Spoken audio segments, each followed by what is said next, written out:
السلام عليكم ورحمة الله وبركاته، أصدقائي وأحبابي ومتابعيني في كل مكان. إزيكم عاملين إيه؟ وحشتوني جدا جدا جدا. كل عام وأنتم بألف ألف خير بمناسبة العشر الأواخر من رمضان، ولإخواتنا الآباط بأعيادهم. كل سنة وهم طيبين، وأعياد سعيدة علينا جميعا إن شاء الله، مصريين مسلمين ومسيحيين، لأن إحنا كيان واحد لا يتجزأ إن شاء الله رب العالمين إلى يوم القيامة.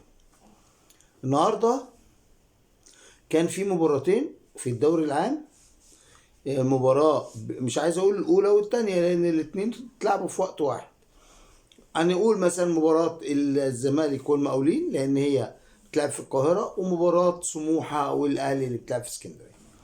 انتهت مباراة الزمالك والمقاولين بالتعادل 2-2، وانتهت مباراة الأهلي أو سموحة والأهلي، ونقول سموحة الأول لأن المباراة بتاعتها بفوز الأهلي بهدفين دون رد، ليتأكد أو ليؤكد النادي الأهلي أحقيته بصدارة الدوري العام المصري لسنة 2023، ويخفق الزمالك في اقتناص الثلاث نقاط أمام ذئاب الجبل في أول مباراة للمدير الفني الجديد.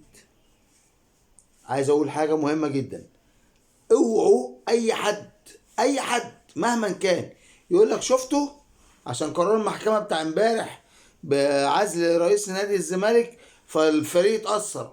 ما اسمعش الكلمة دي، وأي واحد يقول الكلمة دي يحط سوري في التعبير في بقه. ليه؟ لأن امبارح اللي هو صدر فيه القرار الصبح، في نفس اليوم بالليل فريق كرة اليد الزمالك، كرة طايرة الزمالك، تغلب على فريق كرة الطايرة للنادي الأهلي في نهائي الدوري، وحصل على الدوري من النادي الأهلي. ولا هما لعيبة الكرة مرهفين الحس قوي والناس بتوع الطايرة ما عندهمش دم؟ يعني لا، لعبوا مباراة رائعة وكانت هتروح منهم بعد ما كانوا متفوقين الشوطين الاولانيين. عمل الاهلي رومنتادا وبقى 2-2، واقتنصوا في اخر لحظه الشوط الثالث ليهم، وفازوا على الاهلي في يومين ورا بعض.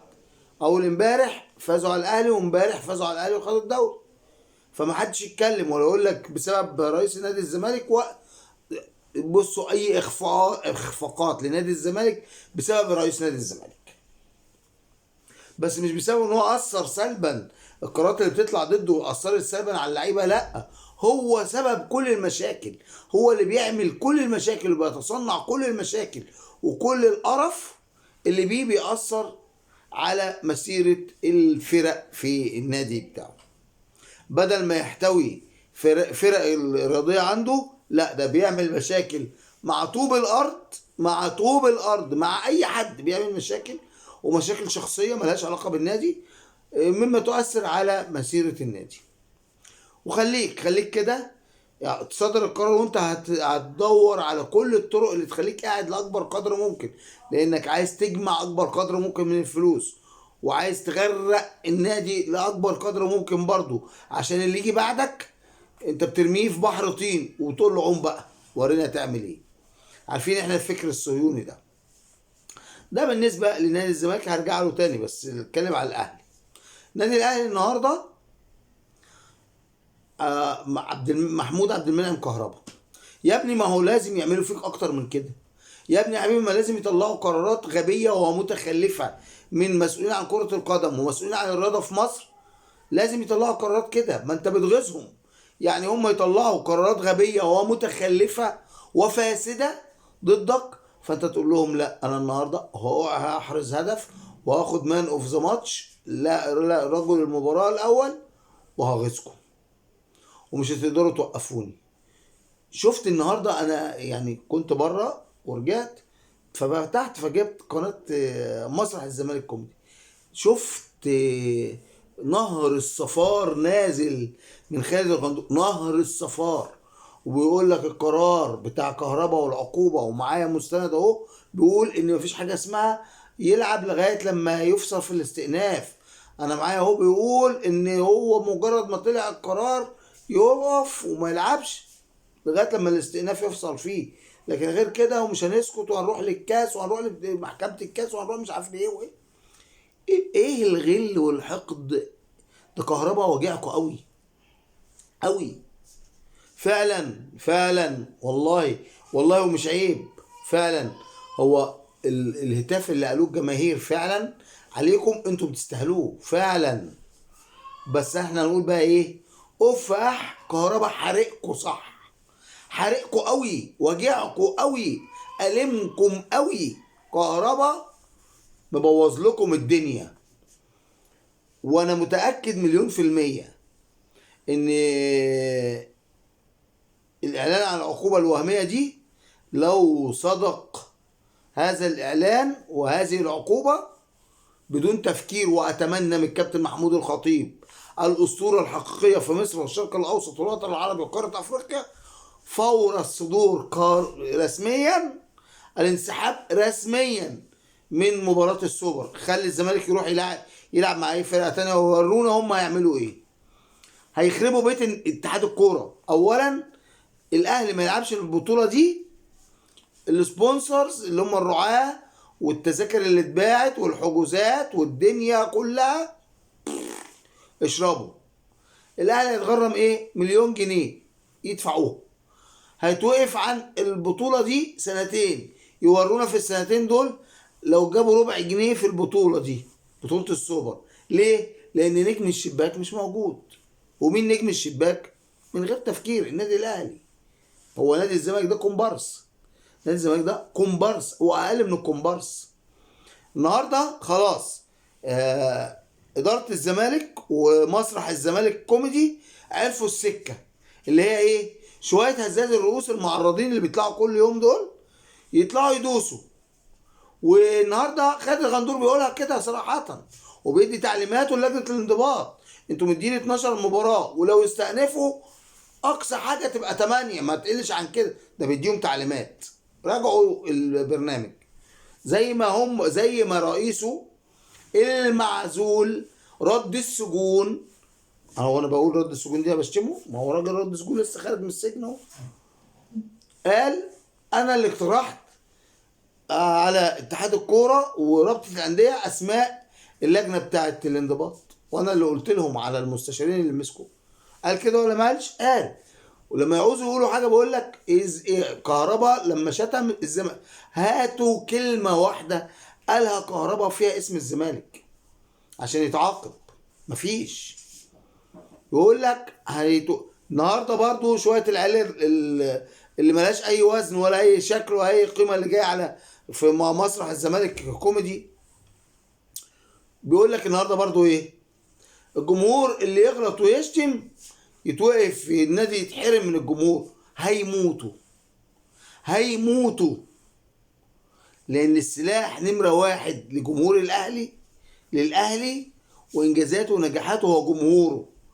فبيعملوا بيصرفوا ويبذلوا كل ما هو غالي ونفيس عشان يطلع قرار بحرمان النادي الاهلي من جماهيره. هم يقول لك لا يعني ايه 3000 يتحرموا؟ لا لا لا لا، يتحرم الجمهور كله بتاع الاهلي، لكن احنا مالناش دعوه بقيه الانديه، مالناش دعوه. مش يحرم الجمهور كله بتاع الدوري، لا، يحرم الجمهور اللي شتم، يحرم جمهور الاهلي. جمهور الاهلي هو اللي بيعمل كده. وطبعا النهارده غلط صريح وواضح وشتم جمهور الاهلي بافظع واشد الشتائم. فين بقى لجنه الانضباط؟ فين الهيئه الوطنيه للاعلام؟ فين كرم جبر اللي بيقولوا عليه؟ فين الناس دي كلها؟ فين المسؤولين اللي نايمين في العسل، اللي نايمين في ميه البطيخ من هذه البذاءات اللي قالها النهارده خالد الغندور؟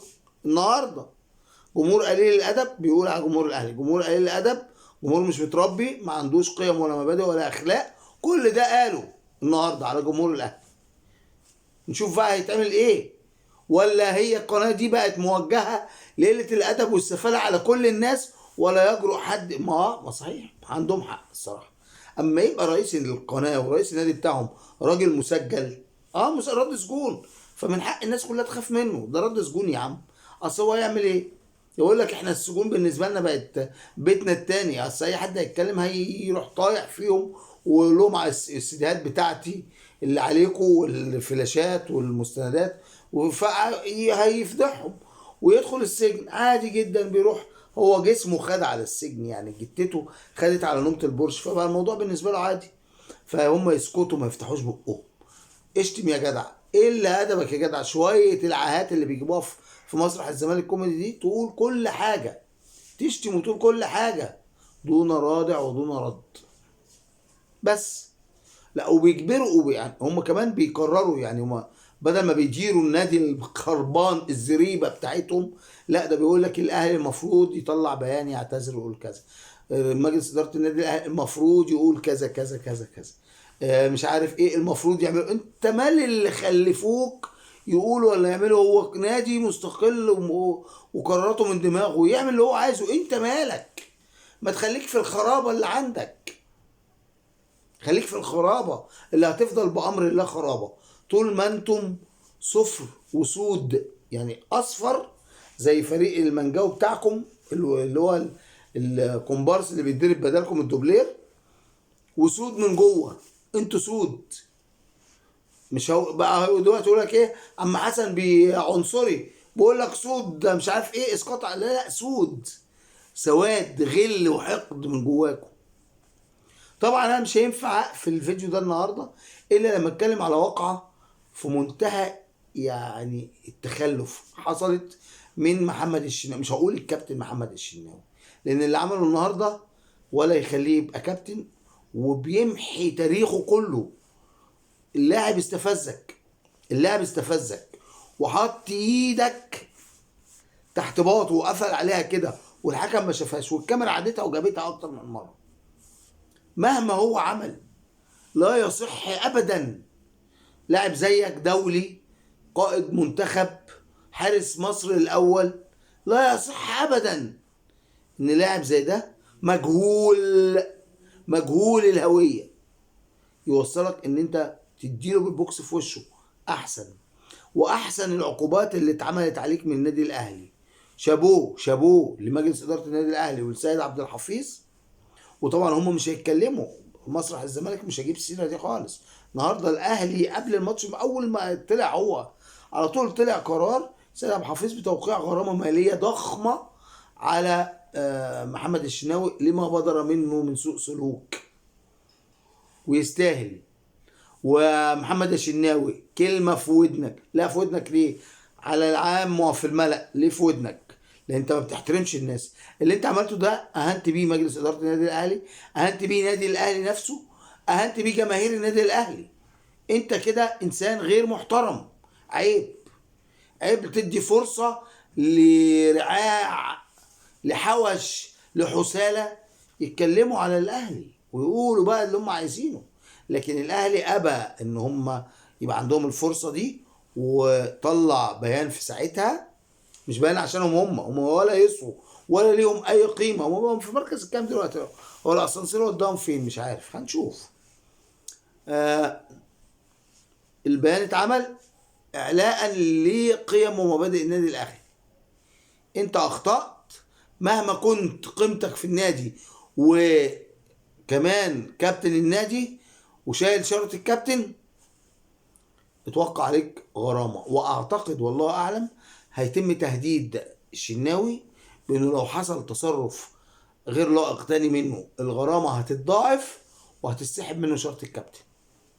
وشفنا قبل كده مانويل جوزيه لما سحب شارة الكابتن من عصام الحضري وباس الجزم ولحس البلاط عشان يلبس شارة الكابتن تاني. ابدا، شكرا.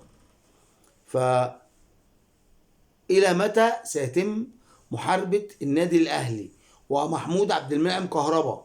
كلنا بنطبل ونهلل ونطنطن لمحمد صلاح فخر العرب لوصوله للعالمية، وصوله لمستوى كلنا بنقول بسم الله ما شاء الله عليك يا ابني، وربنا يحرسك ويحفظك وتفضل دايما واجهة مشرفة لمصر.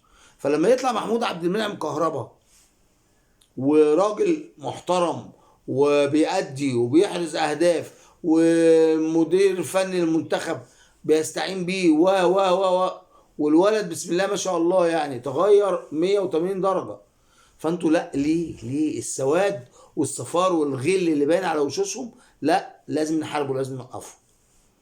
مرة تانية وتالتة وعشرة، يا مسؤولين عن الكورة والرياضة في مصر، خافوا ربنا. شغلوا اوبشن الضمير شوية، يعني شغلوه ساعة في اليوم، ساعة، مش هنقول 24 ساعة في اليوم، لكن ميت خالص كده لا، حرام. خافوا ربنا وبصوا للنجاحات، بصوا للنادي الاهلي اللي عامل لكم اسم، اللي مخليكم ليكم اسم في وسط القارة.